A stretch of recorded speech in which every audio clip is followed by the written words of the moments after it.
தற்போது கிடைத்துள்ள அண்மை செய்தி, நிதி ஆயோக் கூட்டத்தை புறக்கணித்திருப்பது நாடகம் என்று அண்ணாமலை விமர்சனம் செய்திருக்கிறார். நிதி ஆயோக் கூட்டம் நடைபெற இருக்கக்கூடிய சூழ்நிலையில் அதில் முதலமைச்சர்கள் பங்கேற்பார்கள். இந்த நிலையில் பட்ஜெட் குறித்தான ஒரு விமர்சனத்தின் போது முதலமைச்சர் மு க ஸ்டாலின் நிதி ஆயோக் கூட்டத்தில் பங்கேற்கப் போவதில்லை என்று கூறியிருந்தார். இந்த நிலையில் இது ஒரு நாடகம் என்று பாஜக மாநில தலைவர் அண்ணாமலை விமர்சனம் செய்திருக்கிறார். இது தொடர்பான விவரங்களை தருவதற்காக தலைமை செய்தியாளர் சிவா இணைப்பில் இருக்கிறார். சிவா, உங்களுடைய தகவல்கள்.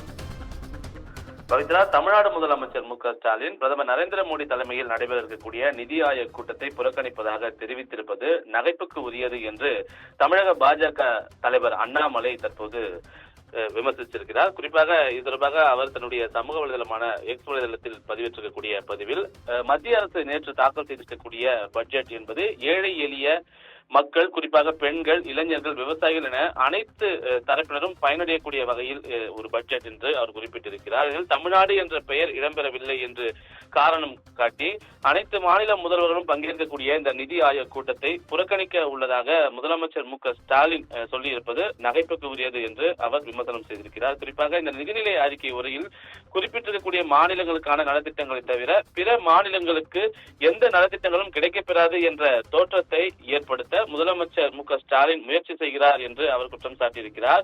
திமுக மத்தியில் காங்கிரஸ் கட்சியுடன் கடந்த 2004 முதல் 14 வரை 10 ஆண்டு காலமாக கூட்டணியில் இருந்தபோது தாக்கல் செய்யப்பட்ட நிதிநிலை அறிக்கையில் 6 ஆண்டுகள் தமிழகத்தினுடைய பெயர்கள் இடம்பெறவில்லை என்றும், அந்த 6 ஆண்டுகளும் காங்கிரஸ் திமுக கூட்டணியிலான மத்திய அரசு தமிழகத்திற்கு எந்த திட்டங்களும் வழங்கவில்லை என்று அவர் கூறுவாரா என்ற ஒரு கேள்வியும் அவர் எழுப்பியிருக்கிறார். பிரதமர் நரேந்திர மோடி 2014 முதல் 24 வரை 10 ஆண்டுகளில் நிதிநிலை அறிக்கையினுடைய மூலமாக தமிழகத்திற்கு வழங்கிய நலத்திட்டங்களில் 10ல் 1 பங்கு கூட திமுக காங்கிரஸ் கூட்டணி இருக்கும்போது தமிழகத்திற்கு கிடைக்கவில்லை என்பது முதலமைச்சருக்கு தெரியுமா என்ற ஒரு கேள்வியையும் அவர் முன்வைத்திருக்கிறார்.